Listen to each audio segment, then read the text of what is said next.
These are the cartridges of the trains at Yarslow, and above them the locomotive cartridges. And this is a short video looking at what the cartridges are made of and how they work. Well, let me begin by just taking you through the Yarslow scenic section, across the scenic divide and into behind the scenes. This is how it works at Yarslow. I have a main line up and down coming through the back of the scenery. The up line travels right along the back of the shed there, and the down line is here. And I have a couple of set track points here which give access to two cartridge bays which sit in the middle of the storage sidings here. And here's the other end where those two main lines join again, two more set track points, and the track goes through the overbridge and onto the familiar station area at Yarslow. So let's start by discussing why cartridge storage on the layout. Well, first and foremost, there are 23 cartridges here, each one containing a train that's available for use on the layout, and I have quite a few locomotives available for service. The shed in which the layout is housed is only 12 by 8, and that comes down to 12 by 7 and a bit inside, and that means that here this baseboard is no more than 2 feet wide. Well, 24 inches would only give you something like 12 storage sidings, so therefore it would be almost impossible to put 23 trains into 12 sidings. Furthermore, it would be almost impossible to operate a system whereby you can mix locomotives and rolling stock depending on how you feel that particular day or how your operating schedule demands. So this is how the cartridges work. This is a locomotive cartridge here. It fits up against these towers. Electrical contact is made like that, and thus when you turn the controller, power is transferred onto the track and the locomotive leaves.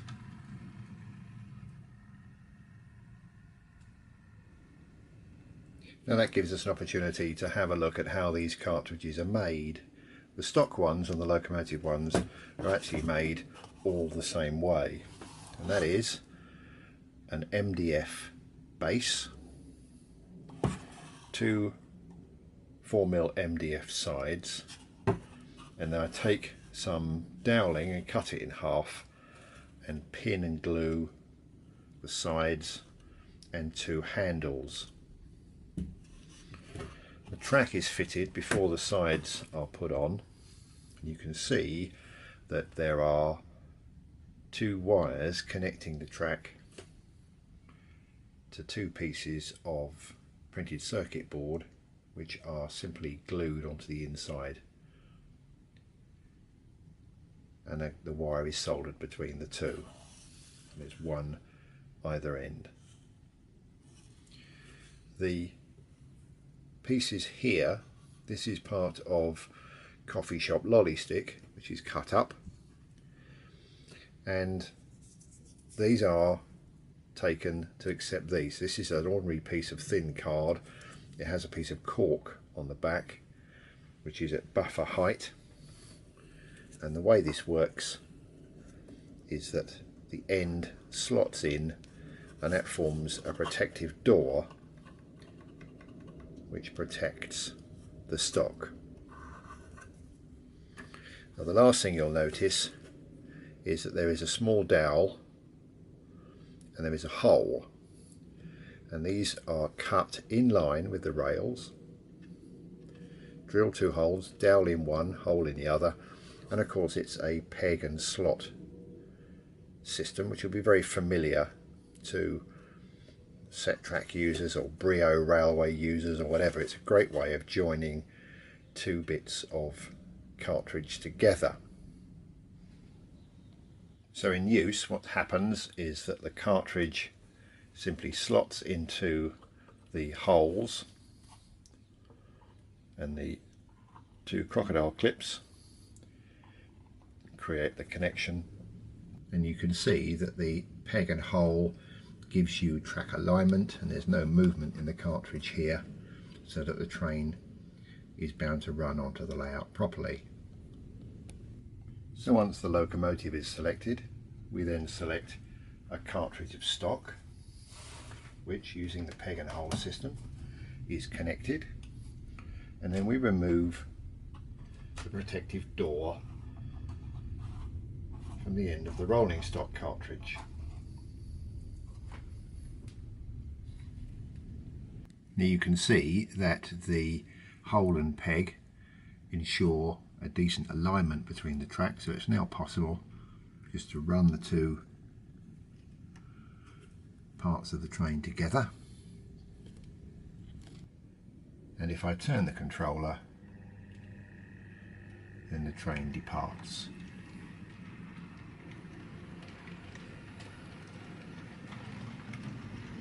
Now the whole point of the set track points and the avoiding lines that go around the back of the storage cartridges are fairly straightforward.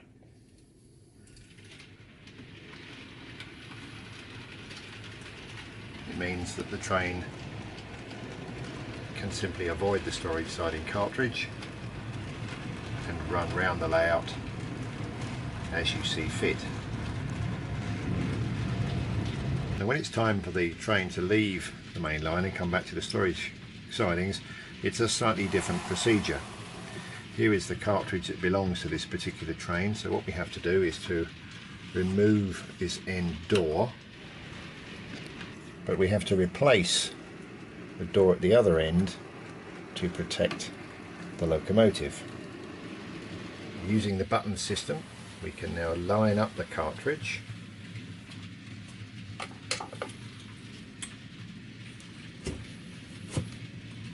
There we go, and we can use the crocodile clips to give us electrical continuity onto the rolling stock cartridge. When the locomotive comes along the rolling stock cartridge, we are expecting it to run onto its own locomotive cartridge, and so what we need to do is to bridge the gap electrically. So we have 2 more little crocodile clip sets that allow us to link these 2 together. Now we don't need these for outgoing trains because obviously the locomotive doesn't encroach onto the rolling stock cartridge, but this time that is going to happen, and of course the 2 centre doors are left off. So now we change the aspect of the approach points and the train should be able to run straight onto the cartridge.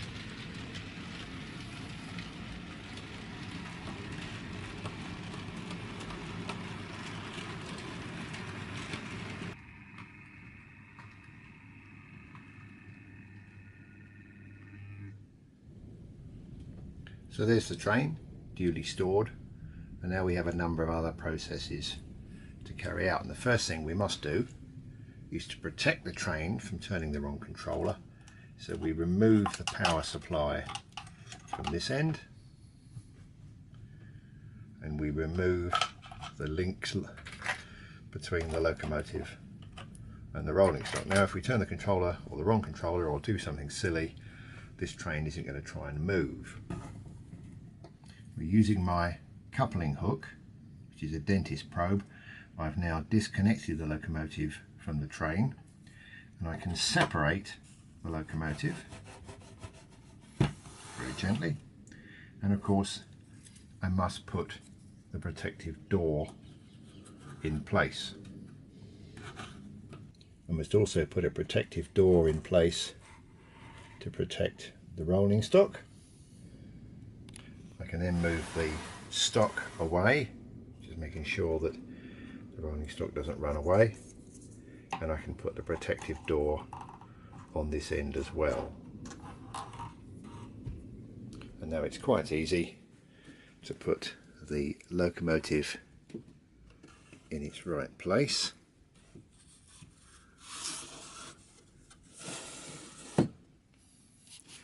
And this particular cartridge goes back on a shelf down here. So there you go, what can be wrong with that? A fantastic way of having 25 trains take up absolutely no space at all in terms of storage. But there are some downers, and I ought to point these out to you if you're thinking of adopting this kind of system. The first negative is really all to do with this end, the hole and peg system and the track alignment, making sure that it perfectly lines up with that exit and that exit and the two the other end, mean that you're going to spend an awful lot of time tinkering and adjusting and trying to get the cartridges to work properly, because you've got the two entrance tracks either end, both ends of the locomotive cartridge, and both ends of each rolling stock cartridge have got to line up perfectly, otherwise things will become derailed. And here's another slight disadvantage. This clearly isn't a fish train, this is a train of suburban coaches, but this is the fish cartridge, or it was the fish cartridge. I ended up buying some more fish wagons and the train didn't fit on this particular cartridge, so I had to build a new fish cartridge, and then this extra suburban train took over using this particular storage facility. If I tell you that my longest train here is 6 coaches, this particular cartridge is about 60 inches long, and if you want to pick that cartridge up and bring it up onto the top of the layout and then turn it all the way around so that it faces the other way to get it into the cartridge bay, let me tell you that in the space that I have, you're not going to be the first person to find that you clear up the signal or the telegraph pole or a tree as you're manoeuvring the cartridge around. But for me, the biggest disadvantage is to do with operating. I sit at my operating chair, which is in this position. I have the control panel in front of me. The station is at eye level as I'm sitting, so this is the view that I get of Yarslow. But if I want to operate a train and I need to bring a cartridge onto the layout, I need to spin round, I pick up a locomotive, I pick up a train, and standing up, do what I've just showed you how to do to bring the train onto the layout. Sit down again, push all the relevant buttons, turn the right controller, and the train arrives. Great. Except that you have to do that for every single train that runs, which means in effect you become a storage sidings operator, and only occasionally do I get the opportunity to let trains run around the main line while I shunt in the yard. The cartridge system is very labour intensive.